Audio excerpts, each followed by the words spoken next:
आप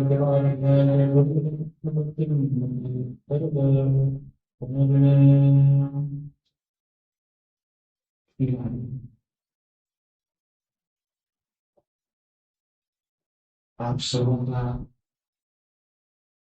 श्री वर्तमान की कथा के दूसरे रूप में बहुत बहुत स्वागत है। कितने सुख की बात है ये, जब आप लोग कीर्तन कर रहे थे, कृष्ण नाम गा रहे थे, तो मन में बार बार एक विचार आ रहा था कि इन सबों का जीवन धन्य हो गया। श्री वृंदावन धाम में बैठकर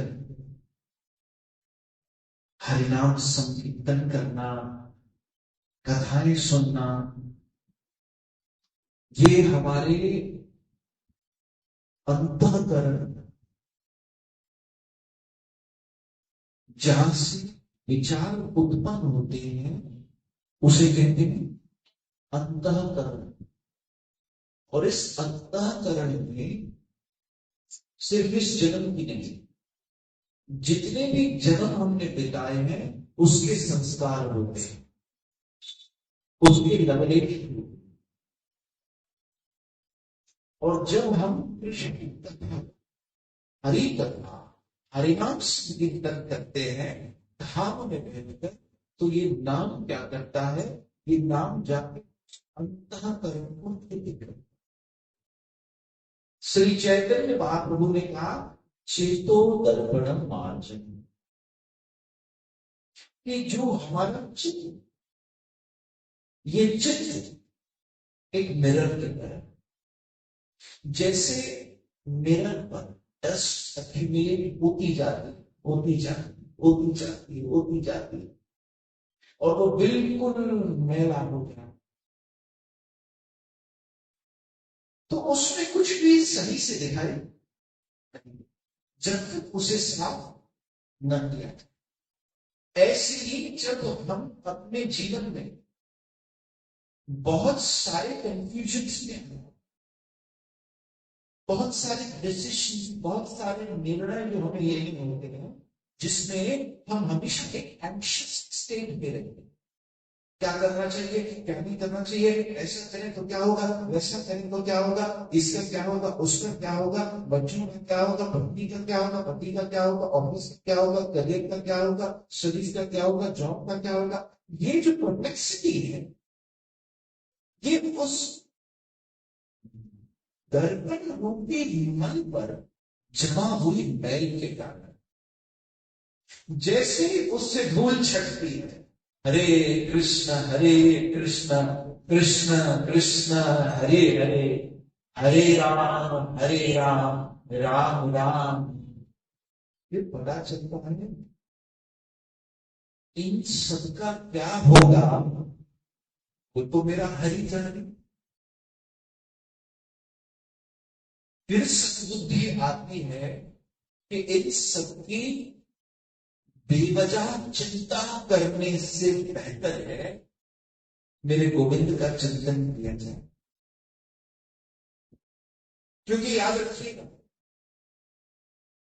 जब हम कृष्ण का चिंतन करते हैं तो वो हमारी चिंता करता है।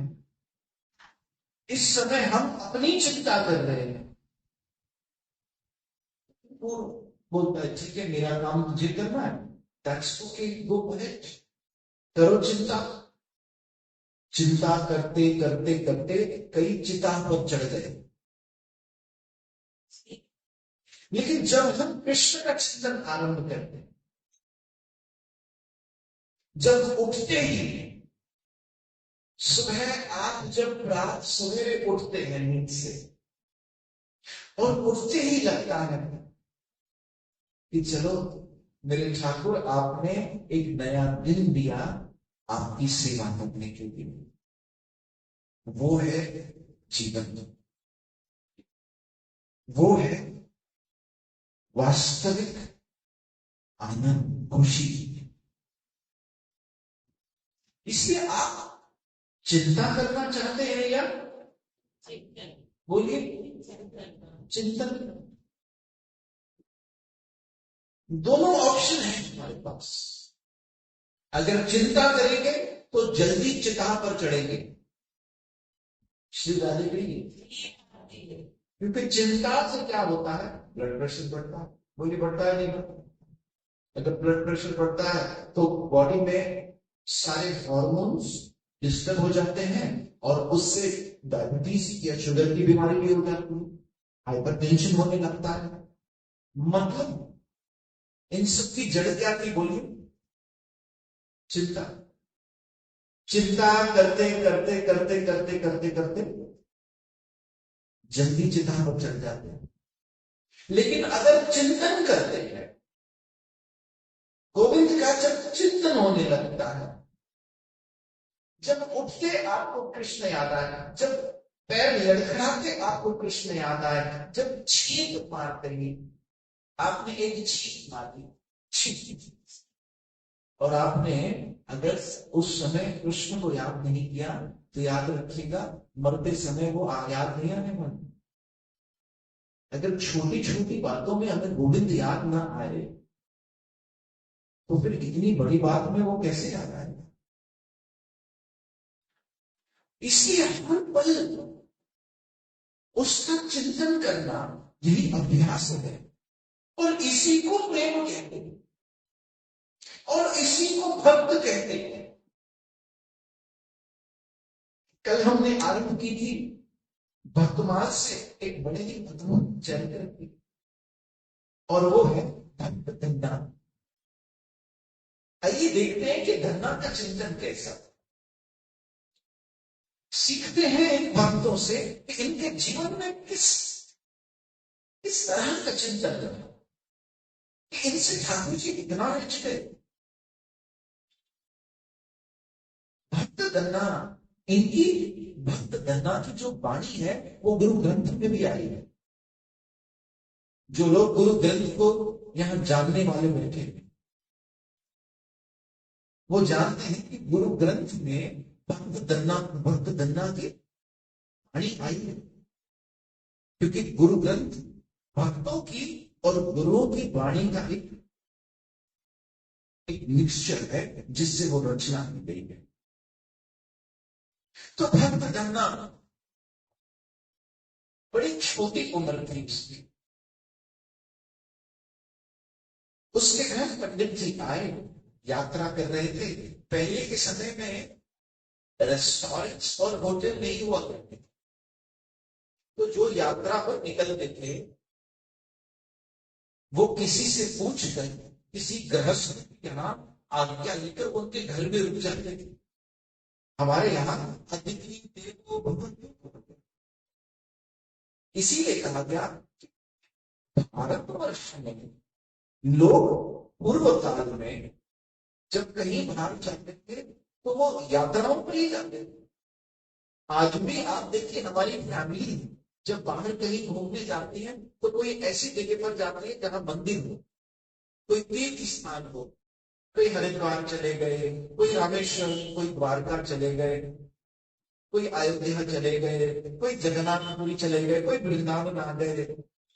ये हमारे भारतवर्ष के कल्चर में। तो पंडित जी यात्रा पर निकले थे। धन्ना जी का जो परिवार था वो किसानों का परिवार था। पंडित जी वहां कुछ दिनों के लिए रुके, उनके पास शालिग्राम शिला थी। बड़े ध्यान से सुनिएगा, शालिग्राम शिला आज मैंने सुबह ही आप लोगों को बताया, जो तुलसी के साथ जिनका विवाह होता है, जिससे श्री राधा रमन देव जी प्रकट हुए, शालिग्राम शिला भगवान का ही स्वरूप है। तो वो शालिग्राम शिला जब धन्ना जी के घर ले आए और नित्य नियम से उनकी सेवा करते तो धन्ना उनकी सहायता करता सेवा। याद रखिए, जब भी हमें किसी ऐसी का संग मिलेगा जो हमें भगवान से किसी न किसी जरिए से जोड़ेगा, ऐसे व्यक्ति का ऋण हम कभी नहीं उतार, जिसने हमें किसी न किसी तरह से कृष्ण से जोड़ा है। ये शास्त्र कहते हैं कि हम उस इंसान का कभी कर्जा उतार नहीं सकते, क्योंकि वो व्यक्ति है जिसने हमारे लिए दरवाजे खोले जन्म मृत्यु से छोड़े। इसलिए धन्ना के जीवन में उस ब्राह्मण के रूप में वो व्यक्ति था जो शालिग्राम की शिला लेकर आए और थोड़ी थोड़ी सेवा धन्ना से कराते कि धन्ना जरा फूल ले आ, धन्ना जरा तुलसी पत्र ले आ। धन्ना तो बड़ा आनंद आता सेवा करने। मिलता है सच्चा सुख भगवान तुम्हारे चरणों में, जिनसे भी आप दिन पाया वहां। ऐसे करते करते कई दिनों तक धन्ना उनके साथ सेवा करा।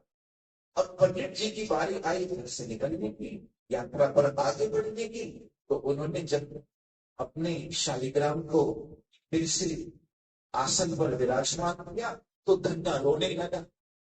देखिए कैसे उस 12 महीने उसकी अवस्था हो गई कि उसने इतना ठाकुर जी में अगाध एक एक ऐसा उसका भाव जुड़ गया, एक ऐसा अनुराग पैदा हो गया, एक ऐसा अटैचमेंट और एक ऐसा मोह पैदा हो गया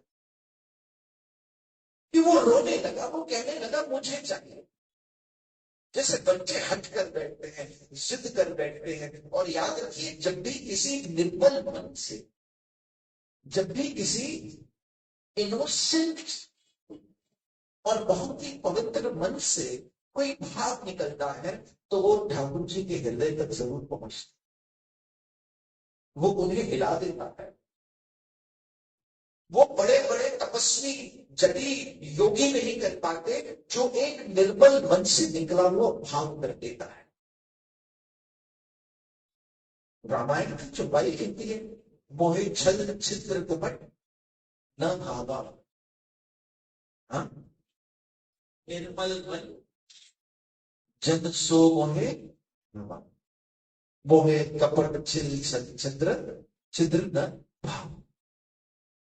जो निर्मल मन से है वही मुझे अति प्रिय। भक्ति में याद रखिए, हम कहते हैं हम कौन बनते, तिलक लगा लिया, धोती कुर्ता पहन ली, वेशभूषा भक्त की धारण कर ली तो बन गए ना। देखिए भक्त दिखना ये बड़ा सस्ता है। मेरे ख्याल से 500 रुपए की धोती आती होगी, पता नहीं, मुझे तो कोई देता है तो मैं पहन लेता हूं। कुर्ता भी ऐसे 700-800 रुपए का आ जाता होगा, 1000-1200 में एक वेशभूषा मिल गई। ये माला कुछ 100 रुपए में आ जाती होगी, तिलक कुछ 20 रुपए का आ जाता होगा। कितना खर्चा हुआ?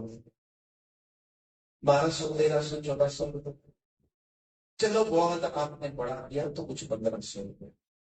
थोड़े बहुत दाढ़ी वाड़ी भी बढ़ा दी, थोड़ा पेट भी बढ़ा दिया, थोड़े बाल भी बड़े कर दिए तो हम बिल्कुल दिखने लगेंगे।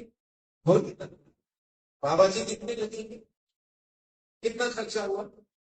कुछ नहीं, 1400-1500 रुपए में इन्वेस्टमेंट ओनली 1450 नंबर। भक्त दिखना बड़ा सस्ता है, लेकिन भक्त बनना ये बड़ा मुश्किल है, क्योंकि उसमें परिवर्तन बाहर से नहीं होता, उसमें परिवर्तन भीतर से है। उसमें मन का परिवर्तन होता है। इसलिए संत कबीर ने कहा, माला बनाई काट की। ये माला किसकी बनी? माला बनी काट, उसमें डाली सूत, माला में सूत डाल दी, काट की तो बन गई क्या? माला। माला बनाई काट की, उसमें डाली सूत, माला बेचारी क्या करे जब जपने वाला पहुंच। जब जपने वाले में कोई परिवर्तन की अभिलाषा नहीं। Remember the transformation is always from inside. अंदर से एक ऐसा परिवर्तन आता, और वो कैसा परिवर्तन? सबसे पहला लक्ष्य क्या होता है? सबके प्रति दया भाव पैदा हो जाता। जीवेर दया नामेर रुचि वैष्णव सेवन परम धर्म सुनियो सनातन। श्री चैतन्य महाप्रभु ने सनातन गोस्वामी महाराज को ये निर्देश दिया, जीवे दया। देखिए वैष्णव का परम धर्म क्या है? सबसे पहला जीवे दया, कि प्रत्येक जीव पर क्या करना? बोलिए दया करना। और दया दया तीन तरह से होती है। आप कहते हो हम मांस नहीं खाते, नॉनवेज नहीं खाते, हम तो बहुत दयालु हो गए।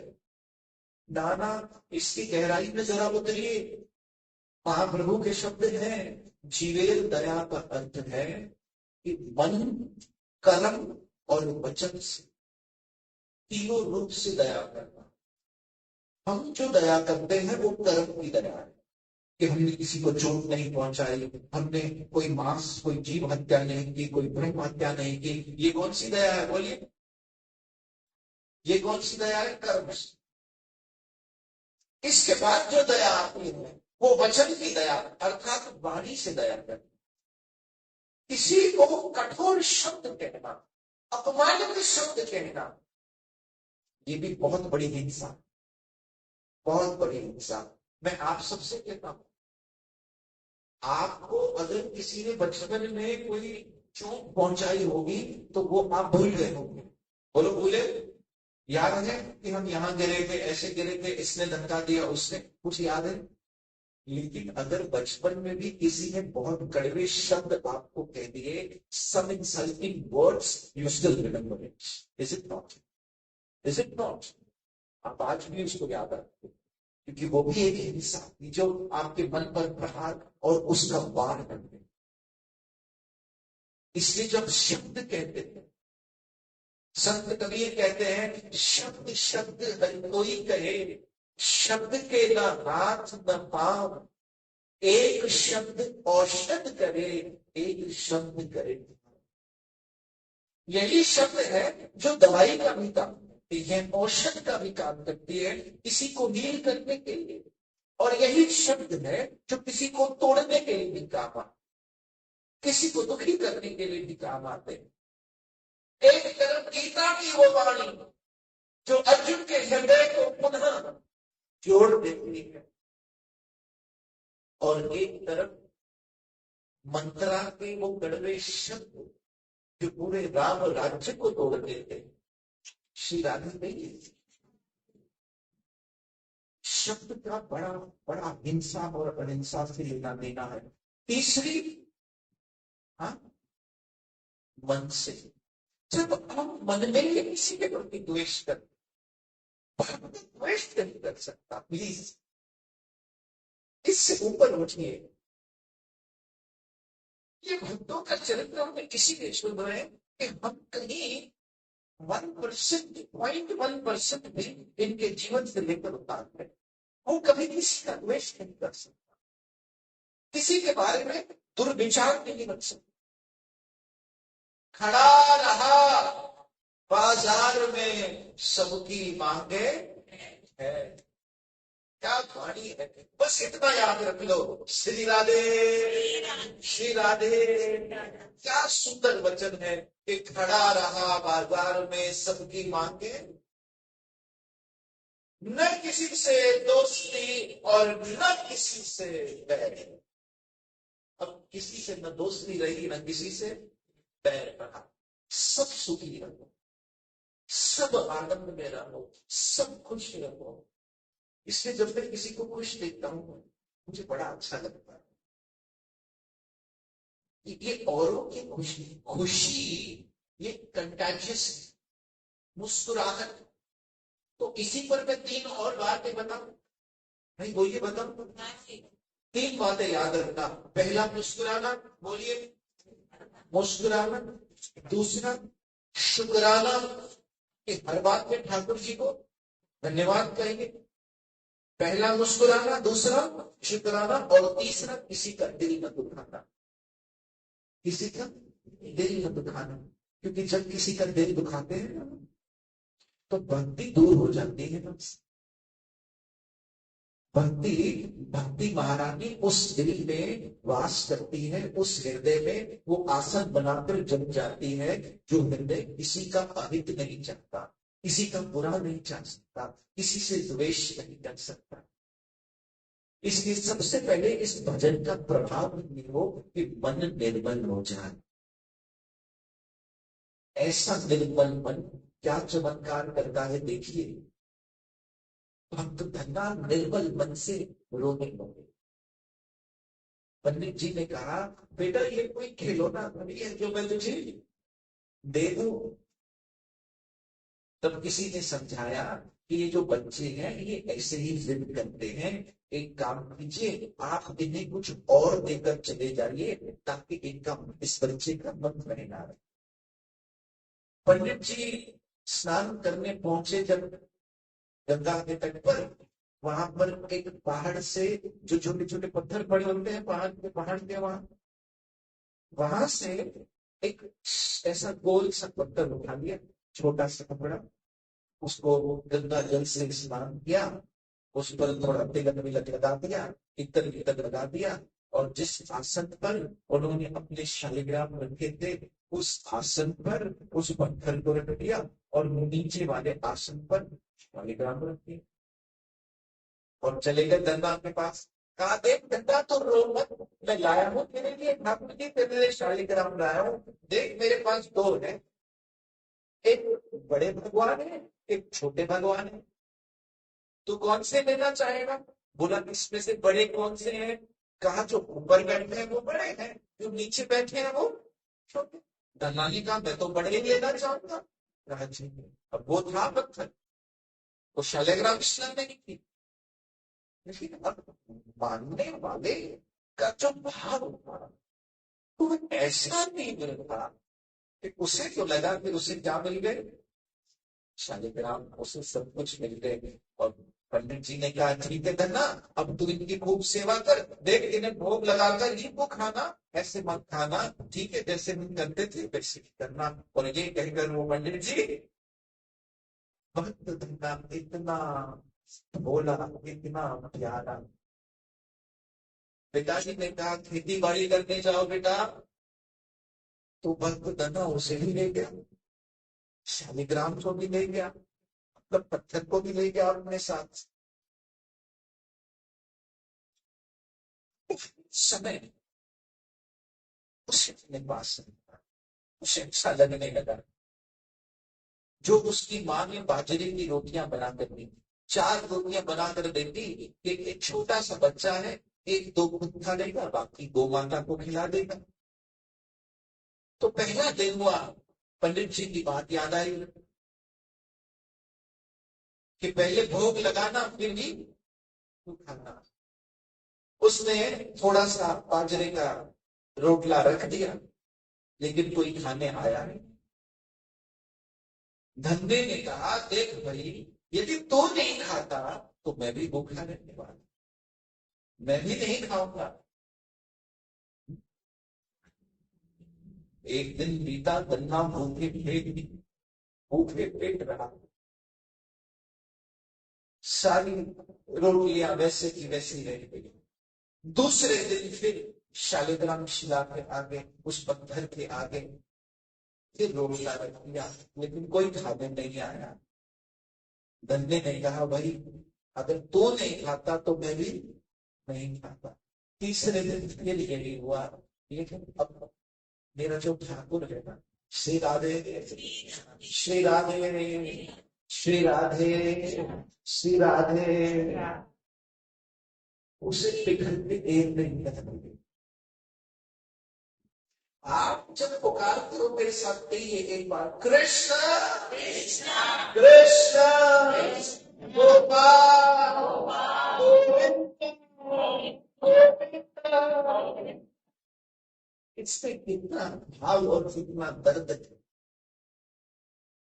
इस भाव से कृष्णदास कविराज गोस्वामी जी कहते हैं कि अगर आपने कृष्ण नाम लिया और आंखों से तो फिर क्या काम श्री राम कहिए इस तरह इस भाव में जब कोई भक्त कृष्ण को पुकारता है फिर तो कन्हैया कन्हैया तुझे आना पड़ेगा, वचन गीता वाला निभाना आना पड़ता है। ही इज ऑब्लिगेटेड कि भाई करो तो क्या करो, ये इस पत्थर में भी मुझे देखिए मिलने वाले को वो पत्थर में भी मिल जाता क्योंकि उसके यहां प्रकट हो चुका, बस सामने फिर कुछ भी हो वो हो जाएगा। जिस स्तंभ से नरसिंह प्रकट हुए थे आप विचार करके बताइए क्या उस स्तंभ में भगवान थे? नहीं थे।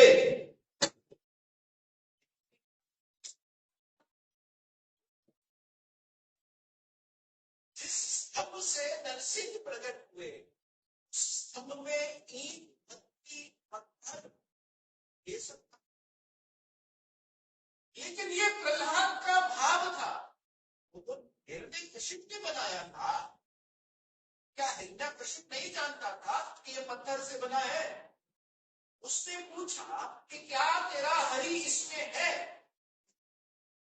जब प्रहलाद ने दृढ़ भाव से कहा हाँ मेरा हरि इसमें है, तो हरि को उसी स्तंभ से प्रकट होना पड़ा। जय नरसिंह, नमस्ते नरसिंहाय,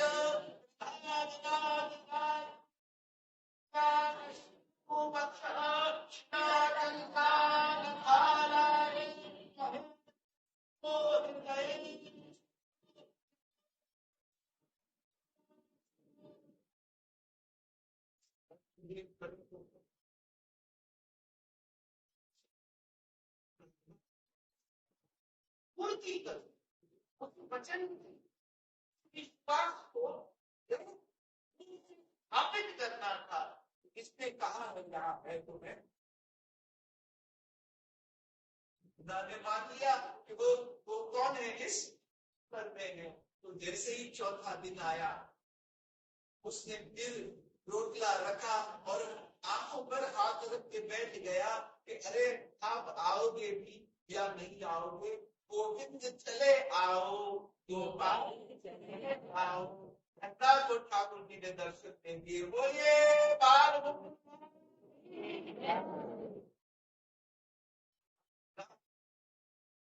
मेरे लिए भूखा रह रहा है, आप खाएंगे तो भी मैं खाऊंगा। उस कन्ने के साथ बैठकर रोटली खाए, बाजरे एक खाया, दूसरा खाया, दूसरे के हाथ में तो गन्ने के हाथ भी चाल दी। मेरी माता ने चाल दिए, मुझे भी भूख लगी है ना।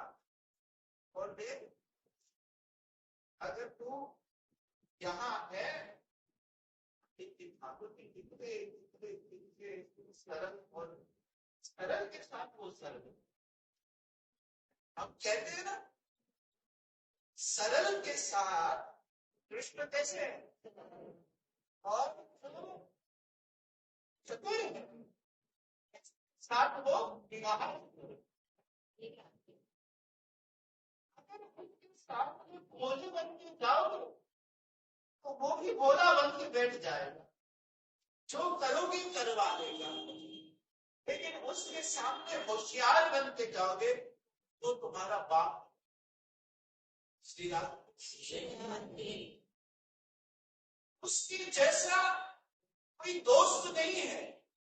ये सुदामा और कृष्ण की मित्रता में उसने बताया, उसके जैसा कोई प्रियतम नहीं है। ये राधा और गोपिकाओं के प्रेम से उसने बताया, उसके जैसा कोई पॉलिटिशियन भी नहीं है। ये उसने महाभारत की युक्तियों से बता दिया। हम कहते हैं कि कृष्ण ने छल किया, और छल से अर्जुन को जिता दिया। लेकिन बात ये है कि सामने वाले कौन से दूध के धुले।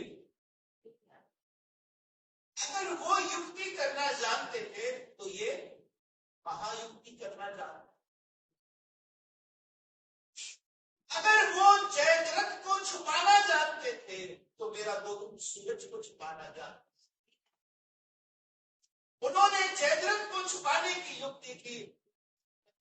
कहा अरे चिंता मत कर, वो छुपा छुपा के सिर्फ जयद्रथ को छुपा पाए हैं, मैं तो ये सूर्य देवता को छुपा सकता हूं। सूर्य देवता छुप जा, बस इतना एक इशारा ही करना। इसलिए सीखने के साथ वो कैसा है, सीखना। धन्ना से कहता है, धन्ना देख तेरे घर की रोटी खा रहा हूं, तू खेतों में काम कर रहा है, अच्छा नहीं लगता मैं भी कुछ काम करूं। क्या आता है तुम्हें? ये खेती बाड़ी करना तो मुझे नहीं आता है धन्ना। हाँ मुझे गोचारण करना बड़ा अच्छा आता है। बोलिए गोपाल की जय। गोचारण बड़ा अच्छा। धन्ना ने कहा कोई काम कर, रोज मैं तेरे लिए रोटला ले आऊंगा, तुझे रोटला खिलाऊंगा और फिर तू गोचारण करने चला जा, मैं खेती में बीज बोकर फसल उगाकर चला जाऊं। अब रोज ऐसे ही होने लगा। धन्ना लाने लगा रोटले, ठाकुर जी खाते और खाने के बाद गोचारण करने निकल जाते। धन्ना के लोगों को चलाकर वापस लाते। कभी धन्ना थक जाता तो धन्ना के हाथ पैर दबा देते। ऐसा सरल। इसलिए ब्रज के रसिक संतों ने कहा कि अगर आप ऐसी हरकतें करोगे तो आपको भगवान कहेगा कौन? कहेगा कौन? किस तरह से धन्ना एक दिन वही पंडित जी वापस पहुंचे और धन्ना को देखते हैं कितना बड़े आनंद में हरिनाम पुकारता हुआ हर झोंक रहा है।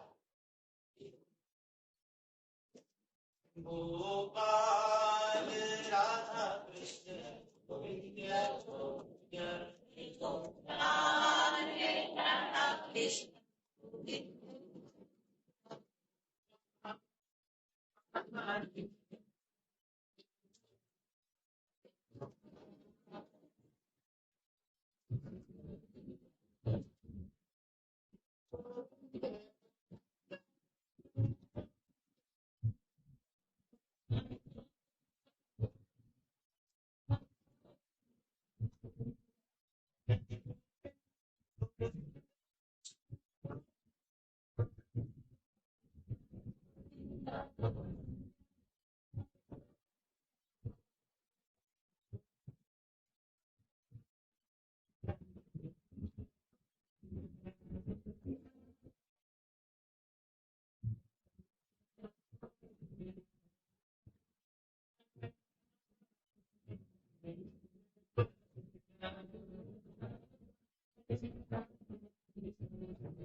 राधे श्री राधे। पंडित जी ने पूछा, अन्ना वो जो मैंने तुझे शालिग्राम दी थी उसकी सेवा कैसे हो रही है? कहा, महाराज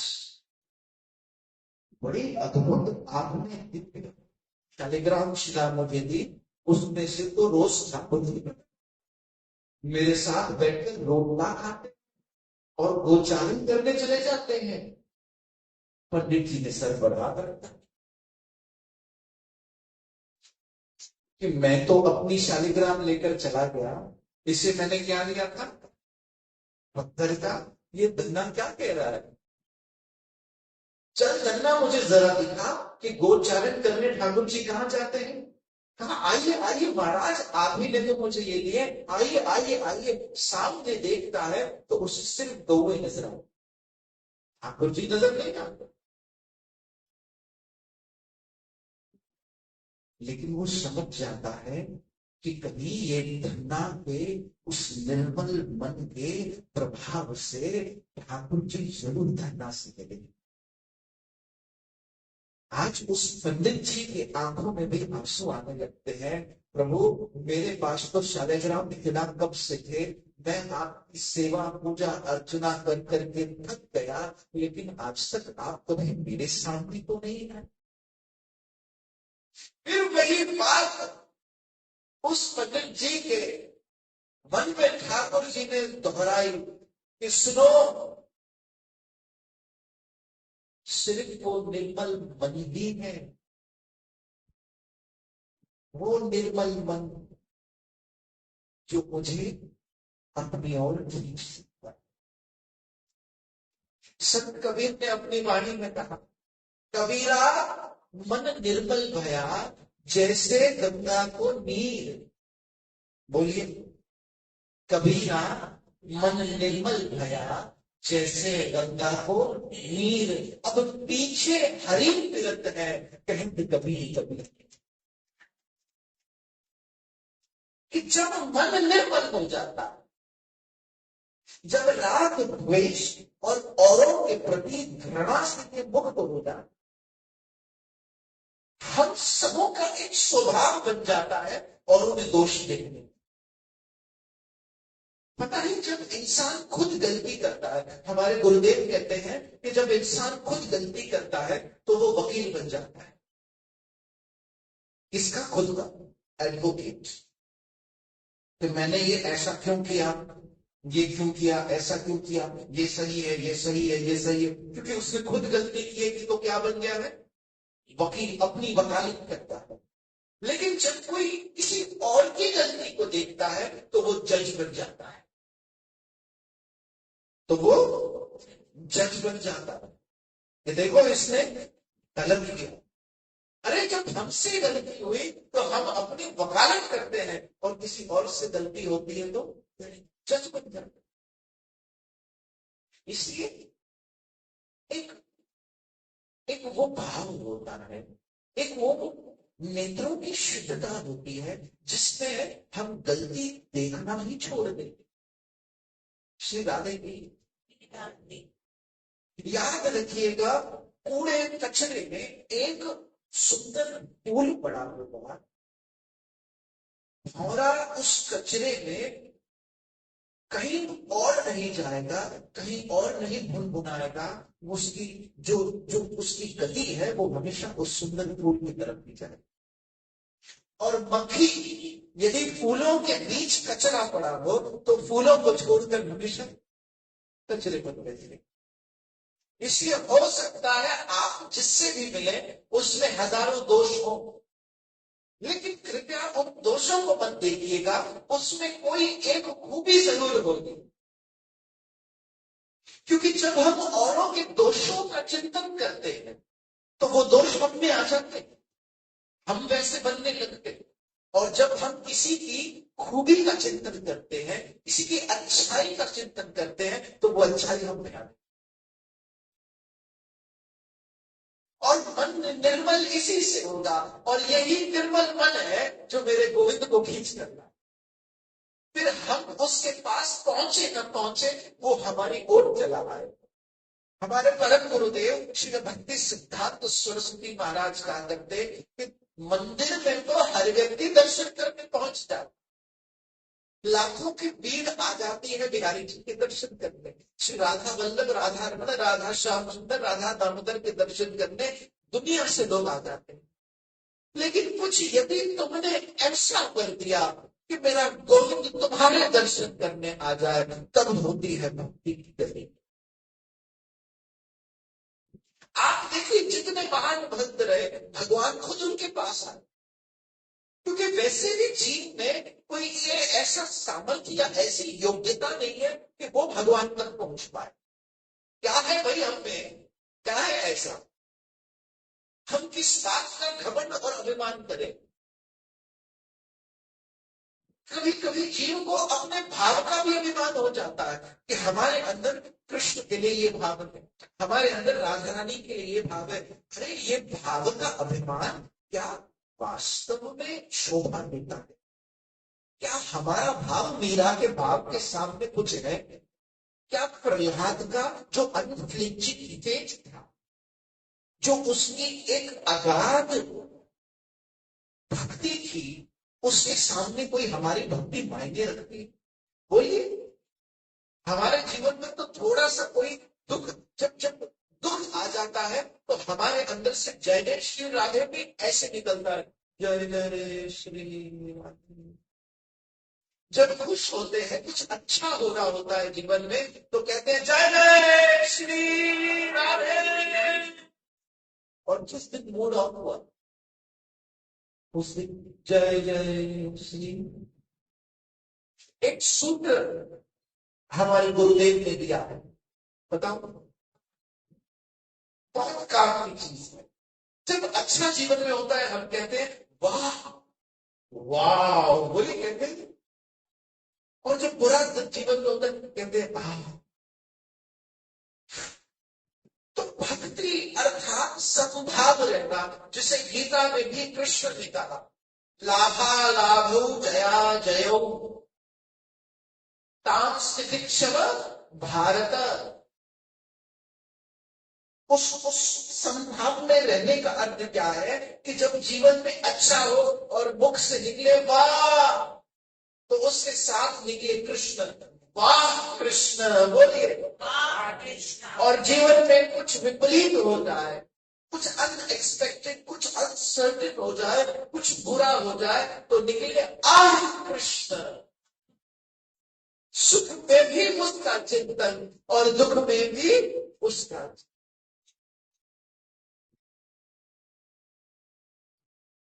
अब हम भक्त दन्ना से सेना कसाई की कथा की तरफ बढ़ेंगे, और वहां ऐसी विपरीत स्थिति आई भक्त सेना के जीवन में कि हम जैसे साधारण लोगों की तो रूह कांप जाए। इससे निर्मल मन उस पंडित जी को ठाकुर जी ने दर्शन दिए और कहा कि इसने बड़े निर्मल मन से मुझे पुकारा, इसलिए मैं इसके पास आया। भक्त धन्ना की एक स्वभाव था कि जो साधु संत यात्रा पर निकलते, जो उसके खेत से अनाज निकलता, वो उनकी रसोई बनाकर साधु संतों में भंडारा कर देता। एक दिन उनके पिताजी ने कहा, धन्ना थोड़ा व्यवसाय भी करना पड़ेगा, ये साधु संतों को तू इतना खिला देता है, जत्थे के जत्थे आते हैं और तू सब उनमें बांट देता है। अब मैं आपको बताता हूं कि जब हम ऐसे व्यवहारिक परिभाषा में कहते हैं ना कि ये बड़ा सेठ धंधा है, कहते हैं ना धन्ना सेठ, ऐसा सेठ क्यों कहा जाता है? सुनिए, धन्ना सुनिए, बड़ी आश्चर्य होगा आपको। तो धन्ना सब साधु संतों के भंडारे में जिसके जीवन में साधु संत की सेवा, मतलब उससे ठाकुर जी रिझ गए।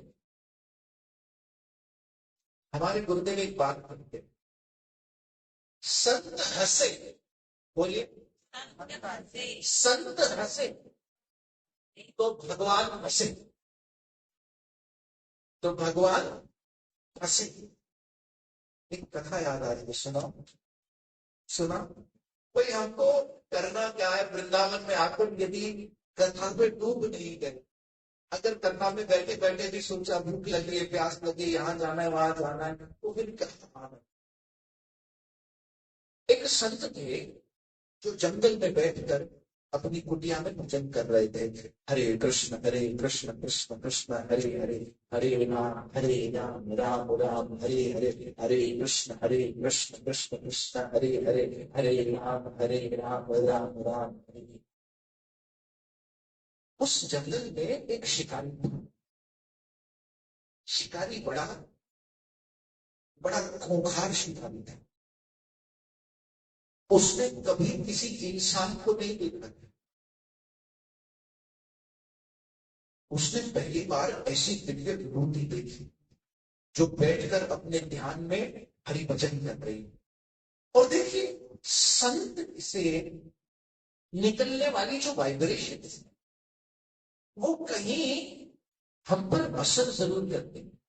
आप किसी संत महात्मा के सामने सिर्फ जाके उनके दर्शन करें, सिर्फ उनके सामने बैठ के कुछ न भी बोलिए, तो भी उनका जो प्रभाव है वो हमारे हृदय पर पड़ता है, हमारे हृदय पर पड़ता है। और उनसे मिलकर आपको जरूर कहीं ना कहीं एक प्रसन्नता का एहसास होता है, एक प्रसन्नता, एक खुशी मिलती है अंदर से जब किसी महात्मा से हम मिलते हैं। वो खुशी क्या है, वो आनंद क्या है, वो वही गोविंद है जो उस पल भर के लिए हमें अनुभूति करा जाता है कृष्ण, उस कृष्ण प्रेम की। तो ये शिकारी जो था, ये जब उस साधु को देखता है, संत को देखता है, वो कहता है ये तो बड़े दिव्य थे। और उसके मन में सुकृति के प्रभाव से एक इच्छा जाग जाती है कि मुझे इनकी सेवा करनी। श्री राधे श्री राधे श्री राधे। जिस दिन मन में इस भाव उत्पन्न हो गया सेवा, गुरु ग्रंथ कहता है जिन सेविया जिन पाया, विश्वास रखिए कि सेवा ही है, सेवा ही है जो अंत समय तक हमें उससे जोड़े रखे। अगर सेवा नहीं है तो कहीं हमारे भटकने के, गिरने के बड़े चांसेस हो गए। आज मैं वृंदावन धाम में गुरु कृपा से आपको ये सत्य वचन कह रहा हूं कि यदि जीवन में एक सेवा आ गई, एक भावना आ गई, जैसे यदि आप मेरा जीवन ले लीजिए, तो मुझे मेरे गुरु चरणों से यह सेवा प्राप्त हुई है कि कृष्ण के लिए बोलो। मैं कोई साधु नहीं, मैं कोई संत नहीं हूं, मैं कोई महात्मा, कोई गुरु नहीं, मैं यहां एक नौकर के रूप में बैठा हूं, एक सेवक के रूप में मैं यहां बोलने की सेवा कर रहा हूं। और विश्वास कीजिए, मैं आपको कुछ बोलूं उसके पहले वो मेरे कान में जो बोल रहे हैं वही मैं आपको सुनाऊं। ये जो मेरे कान में बोला जा रहा है, मैं बस अपने मुख से उसे सुना रहा हूं, क्योंकि आपके सामने मैं कुछ पढ़कर नहीं कह रहा, जो वो कह रहे हैं वही आपको सुना रहा है। इससे उसके मन में सेवा जागती हो कि मुझे इसकी सेवा करनी है। महाराज के पास पहुंचा, कहा महाराज जी आपकी सेवा करनी है। मैंने तो महाराज घर के भैया खूंखार कौन है, आदिवासी, शेर की खाल ओढ़कर आया है, बड़े बड़े बाल हैं, बड़ी बड़ी आंखें हैं, हाथ और यहाँ वो झुले हुए लगे हुए हैं। शिकारी का रूप भेष कैसा होता है, बड़ा अद्भुत। तो महात्मा जी कहने लगे, भाई मुझे तुमसे कोई सेवा नहीं चाहिए, तुम जाओ यहाँ से। नहीं महाराज जी, मुझे सेवा दे दीजिए, कोई आपकी सेवा करने का मन नहीं। कहा भाई मुझे कोई जानवर पकड़ कर लाओ आप, क्योंकि मुझे आता नहीं है।